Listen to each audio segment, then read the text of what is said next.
Welcome to my Mayor's Message for March 2022. I'm Mayor Ron Jensen. Earlier this month, I held my State of the City. COVID kept us from being able to host the event in 2021, so this year it was extra special for me to be able to see everyone and celebrate the city together in person. What a difference a year has made for Grand Prairie. Since my last State of the City, the vision for Epic Central is coming to fruition. Here's a recap of some of the development news I shared at State of the City. Construction at Epic Central is underway for 2 hotels with a connecting convention center, parking garage, and restaurant row. The hotels and convention centers are expected open by late 2023. Some of the restaurants joining the already open Chicken and Pickle include upscale Vadora Casino de Mexico, expected to open this summer. A new neighborhood restaurant and bar concept called Finch. It's expected to open early fall. Serious Pizza, Sliders and Shakes opening late fall. And a new breakfast brunch concept called Poached opening early 2023. Larry Levine, the founder of Chili's, will open Loop 9 Barbecue in a 5th space this summer. Boulder Adventure Indoor Park will also be opening this summer. Boulder Adventure Park is an indoor family entertainment facility that will provide rock climbing, zip lines, rope courses, tubing slides, synthetic ice skating, that's my kind of ice skating because it's not cold, adventure nets, and more. Grand Prairie is its first location nationwide. If you're near that area, you will see their huge dome, which went up earlier this month. Other restaurants going in along 161 include Dutch Brothers Coffee, Lucky's Hot Chicken, Salad and Go, and Rosa's Mexican Cafe. The event was live streamed via Facebook for those unable to attend. You can watch the entire video available now on the city's Facebook page and on our YouTube channel. Another big announcement I made is that on April 12th, the city is introducing Via Grand Prairie, an on-demand micro-transit for all residents. This low-cost transit system will pick up Grand Prairie residents and take them anywhere in Grand Prairie, as well as UTA, TCC, Mountain View College, and Dallas Baptist University. VIA will operate Monday through Saturday, 6 a.m. to 9 p.m., and pricing will be $3 to $4 per ride. Riders will be able to book Via Grand Prairie through an app, over the phone, or online. More information will be released on our website, gptx.org. We are still accepting applications for the Traffic Signal Box Art Program. We are looking for Texas artists who want to help beautify our community. Art can be directly painted on the boxes or be a digitally printed wrap. Applications are open through April 28th. For details and to apply, visit gptx.org. Lastly, I visited our newly renovated Fire Station number 3, located at the corner of Robinson and 161. Chief Fight and the firefighters showed me around the station, and I even got a special surprise. Take a look. Hey, we're at the new station number 3. I'm with Chief Fight. Chief, before we go into the station and take a tour, tell us what's going on out here with the new water tower, pump station, and everything. Yeah, so a couple years ago when our Public Works Director told us all about the new water tower, the new water tower is planned to go literally on top of old Fire Station 3. Since that was built in 1958 and we had a plan to rebuild it anyway, it just worked out that we purchased this land, vacated the fire station, and now the new water tower can go in. So thanks to Gabe, he helped make this happen.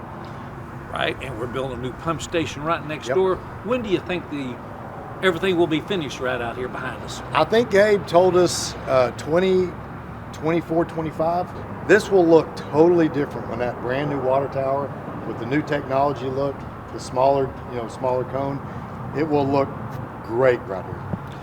Well, tell our citizens what's housed here at Station 3, including the Scorpion. Yeah, so Station 3, old Fire Station 3 had an ambulance and fire engine. That's all we could fit.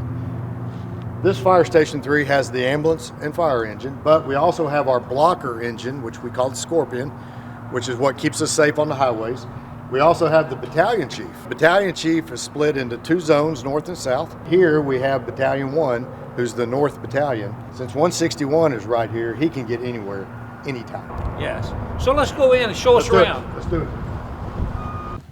So what do we have here, Chief? Well, Mayor, so this is an accumulation of your police and fire department growing.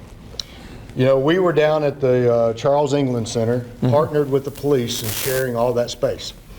They've got so many police academies going. We've got our training going that we literally did not have the space. We were competing for the seats in the classroom. So when I talked to former city manager Tom Hart when we were going to build this, I said, allow me to add a training room and some offices, and we'll get out of the CVE and turn that over to the police. So this is our own internal training room. This is where we do our medical CE, our internal fire CE, and now we didn't want to lose our police partners, but it just was too small. I can understand. Look at this great facility, and it takes continuous training to keep up with things. Without a doubt. Remember, we're firefighter, paramedics, and we still have 10 of our firefighters are also police officers. So that requires even more training. Good. So tell us what's going on in here. Well, this is the heart of every fire station, is the kitchen and the day room. This is where every world problem is solved. That's right, around that table. And sometimes department problems are created. But truly, this is our family time. We eat, we train, we laugh, sometimes we cry. This is it. This is where it all happens, just in this area. It's great. And look around here. They can lounge and watch some TV. This is a very Sleep. busy station, so they're up most of the night. You know, a downtime, we don't mind that. It's not a big deal. No, Let 'em because go. they are up most of the night. So Mayor, this room is a pressurized airlock. Wow. So if you think about all the diesel contaminants in our bay, now granted we have very smart fire engines that have the DEF fluid, but there's still huge diesel contaminants. Years ago, it gets right into the fire station, but this is pressurized to keep everything in the bay. So we have a transition, and both ways have it. That is super. So Chief, while we're talking about that, explain to our citizens what we're doing to prevent cancer and why we need to prevent cancer. Yeah, you know, the fire service, we just figured this out in the past 10 years that we're not breathing in the carcinogens, we're absorbing it in our skin. So we now have to change everything we do on the fire ground, but we also have to change how the station is. You already saw the airlocks, but let me show you a few other things. You bet. So this room is our gear room, and it's negative pressure. Okay. So all the air in here is being sucked out. So it doesn't get out there. So it doesn't get out there. But granted, all the gear in here is clean because every firefighter has 2 sets of gear. When they get their first set dirty, we bag it up, treat it as cancer itself, and they get their second gear till it's clean. And we can treat it here on site. And I'm going to show you that. We will treat it here on site. But this is a different room. It's negative pressure. Everybody's individualized in their second set of gears here. Let's tell our citizens why it's important to be treating this cancer and what the statistics are for a firefighter. Yeah, you know, as a firefighter, we're about 9 to 10% more likely to get cancer. Actually, in my opinion, is 50% more likely because the general public is around 20%. Right. A firefighter is 30%. So that would be a good way to look at it. General public's 20, we're about 30.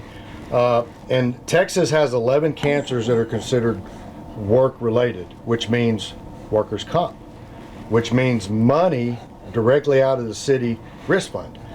So it's my duty, not only fiduciary, but just to do what's right. do what's right, is to try to prevent our cancer for our firefighters and their families. So there's 2 big reasons, for them and for the city. Mm-hmm. Well, thank you.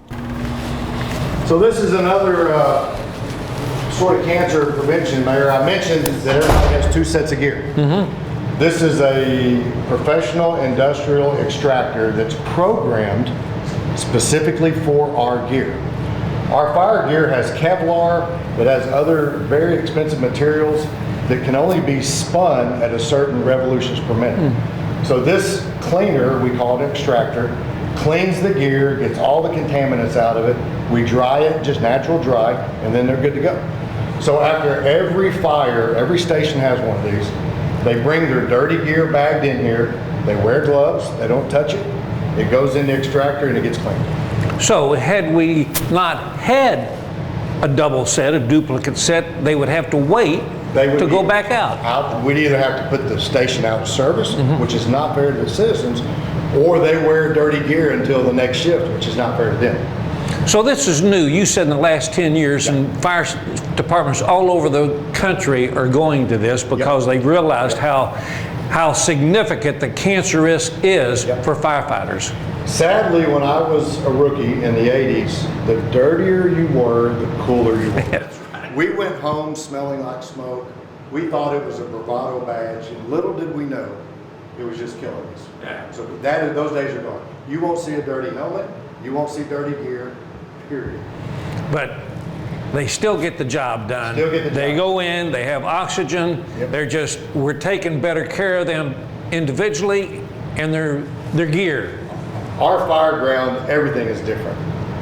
When they leave, how they leave, everything is different than it was 10 years ago. Now, folks, they don't get to fight too many fires. On a given week, most of their calls are medical. Touch on that a little bit. Yeah, 71% of our calls are medical, and the other 30% are fire-related, car wrecks and those type of things. So the vast majority of what we do for our citizens is in the back of that ambulance. And you know the awards we won with the American Heart Association and all those. You have one of the greatest EMS services, and we can thank your council and Tom Hart for that. You bet. So predominantly what we do is EMS, and oh yeah, we fight fire. So Mayor, one last thing. You have always been an unbelievable champion of our department. I mean, you know as much about the cancer prevention as I do. Every firefighter knows our council supports us. So we wanted to make sure you know that we appreciate you. Oh my goodness. And we have an authentic leather fire helmet with your name. I love this. And we spelt it right too. You did. Now, I'm not going to go fight a fire, but I'm real proud of this. Thank you very much. 1, 2, 3. See you next month.